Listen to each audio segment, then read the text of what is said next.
김성영 교수님 토론 듣도록 하겠습니다. 예, 안녕하십니까. 과천대학교 김성영입니다. 반갑습니다. 원래 제가 준비한 것은 한 20분 분량의 토론 자료를 제가 했는데, 사회자, 자장 보시는 교수님께서 7분 안에 끊으라고 하기 때문에 제가 6분 30초 안에 끊어보도록 노력을 한번 해보겠습니다. 제가 말씀을 드릴 때 조금 미진한 부분이나 아니면은 좀 궁금한 내용이 있으면은 제가 준비한 토론문을 참고하시면 될 것 같습니다. 현재 정부에서 시행을 했었을 때 저는 개인적으로 참 좋은 정책이라고 생각을 합니다. 물론 이제 임차라는 것을 두지 않고 제가 말씀을 드리는 겁니다. 일단은 장기 요양시설에서 정부가 관심을 가져준다는 자체가 참 좋습니다. 왜냐하면 저도 제가 앞으로 20년 뒤에 제 인생은 동사무소에서 책임을 지기 때문입니다. 왜냐하면 제 자식들은 저를 책임지지 않거든요. 그래서 동사무소나 장기요양시설에서 분명히 저를 책임을 지기 때문에 수요에 비해서 공급시설이 너무나 부족합니다. 그 공급이 부족한 것을 정부에서 사기업이나 아니면은 기업, 정부 차원에서 공급을 하겠다는 강한 의지이기 때문에 너무나 좋게 생각을 하고 있습니다. 금융화에 따라서 오늘 발제하신 내용을 보면은 금융화에 따라서 리츠나 펀드를 이용해서 상품화를 만들어서 공급을 하겠다는 것을 전제하에 오늘 발표를 하셨기 때문에 저도 그 펀드와 리츠에 따른 금융화 관점에서 잠깐 몇 가지만 말씀을 드리도록 하겠습니다. 먼저 펀드하고 리츠라는 게 참 생소한 단어죠. 이 부동산 펀드와 리츠는요, 먼저 그 부동산 펀드를 보시면 이 부동산 펀드는 집합 투자업자가 다수의 투자자부터 자금을 모읍니다. 그래서 이 기구를 설립을 하는데요. 재산의 50%를 부동산에 투자를 해야 됩니다. 그런데 이 문제가 뭐냐면은 이 펀드를 조성을 한 다음에는 어떠한 다양한 형태로 그 투자 결과에 발생하는 이익을 투자자들한테 배당을 하는 겁니다. 이 배당을 한다는 게 배당을 하고 운영 수익뿐만이 아니고 그것을 매매를 하게 됩니다. 그래서 매매를 해서 거기에 대한 자본 수익이 뭐 어떤 거냐면은 우리 여러분들이 아파트를 매입해서 아파트를 파시죠. 그럼 그 사이에 있는 수익이 있죠. 그걸 자본 수익이라고 하는데 그 자본 수익까지 투자자한테 배당을 하는 거죠. 또 리츠를 보시면요, 리츠는 부동산 투자회사법에 의해서 근거해서 나온 건데요. 이거 역시도 운영을 해서 나온 이 수익을 투자자들한테 배당을 하는 하나의 주식회사 형태입니다. 그래서 리츠 같은 경우는 국토교통부에서 관리를 하고 있는 거죠.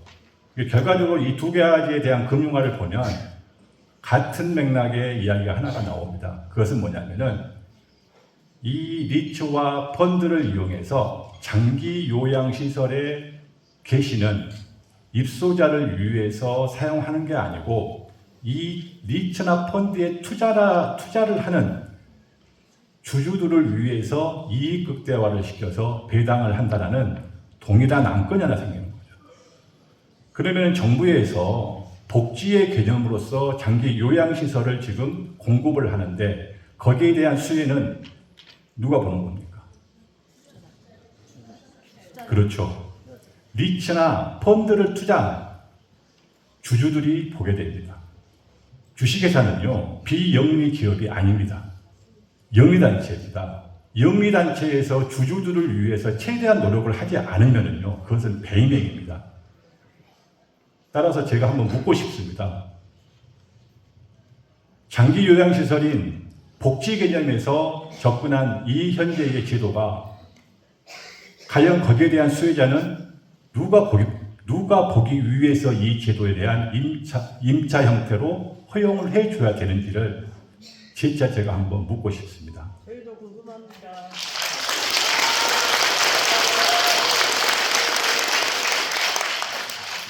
여기서 박수 치시면 제가 먹고 살기 힘들어집니다. 자, 저도 전공이 부동산학 전공입니다. 그래서 제가 부동산학 전공에서 제가 잠깐 몇 가지만 제가 말씀드리기 전에 지금 자장하고 계신 교수님한테 한 3분만 더 써도 될까요? 예. 제가 3분만 더 써도 될까요? 쓰겠습니다. 장기 요양시설이라는 것이 크게 사업 구조가 보면은요, 세 가지로 구분이 되어 있습니다. 이 세 구조가 무엇이냐? 소유자, 임차인이 장기 요양시설이 되겠죠. 세 번째가 바로 거기에 입소하시는 고객이 되는 겁니다. 이 세 가지 고객에서 수입원은 어디에서 그 수입이 나오냐면요, 거기에 입소하시는 분들에 대한 입소하신 분들이 내는 비급여, 그리고 정부에서 보조를 해주는 보험이죠. 이 두 가지에 대한 이 소득, 수익을 가지고 기간 관점에서는 그 소득을 가지고 서로 간에 이 큰 빵을 나눠 먹는 겁니다. 그렇다면 소유를 하는 거하고 임차를 하는 거하고 과연 어떠한 방식이 비용이 더 많아질 것인가 적어질 건가를 생각을 해본다면 임차가 더 좋을 것인지 소유가 더 좋을 것인지가 당연히 나오게 됩니다. 그런데 지금 우리가 사회적 현상에서 여러분들이 직접 알고 계시다시피 전세 가격부터 시작해서 월세의 변동이 너무나 지금 심하시죠. 장기 요양시설에 대해서 만약에 임차를 허용을 해주게 되면요, 이 모든 지표가 사회에서 가는 그 임차에 따른 그 변동을 따라가게 되어 있습니다. 너무나 불안정하죠. 불안정한데 거기에 입소하신 분들은 경제 능력이 현저하게 떨어지는 고연령대입니다. 저한테 70 넘어서도 저한테 경제활동을 하라 그러면 저는 싫습니다. 그래서 한정된 소득 내에서 비용이 많이 들어간 것은 저는 다른 어떤 의도가 있지 않을까, 더 좋은 어떠한 이점이 있기 때문에 임차 허용을 하려고 하지 않을까라는 생각을 한번 해봅니다. 자, 고령 연령대가 살고 싶은 지역은 시내입니까? 교외입니까? 시내입니다. 병원에서 가까운 데서 다 살고 싶으시죠? 되도록이면 지방보다는 수도권보다는 서울에서, 서울보다는 서울 안에서도 강남구에 살고 싶은 게 인지상정입니다. 그런데 이런 강남구나 이런 그 주택가격이 높은 지역에서는요, 님비 현상이 있기 때문에 못 들어갑니다. 님비 현상은 내가 살고 있는 데에 혐오시설이 들어왔었을 때는 좋지 않습니다. 물론 고령자들이 계신다고 해서 장기 요양시설이 혐오시설은 아니다만 그래도 일반 국민들이 좋아하지는 않습니다. 그렇기 때문에 자꾸 밀어내는 거죠. 또 하나의 이유는 가격이 너무 높습니다. 가격이 높다는 것은 임차 가격이 높다는 이유입니다. 임차 가격이 높기 때문에 소유 비용이 높은 거거든요. 두 번째는 임차 방식에서 제도적 문제점이 있습니다. 저희가 보통 주택을 임차를 하게 되면은 저희가 주거임대차보호법을 적용을 받고요. 상가 같은 경우에는 상가임대차보호법을 적용을 받습니다. 근데 이 상가임대차보호법이 일정 기준의 가격이나 아니면은 일정 금액을 초과하면은 보호를 받지 못합니다. 그런데 장기 요양시설은요, 그 범위를 벗어납니다. 벗어날 수 있는 확률이 높기 때문에, 확률이 높기 때문에 적용을 받지 못하는 문제점이 생길 수가 있습니다.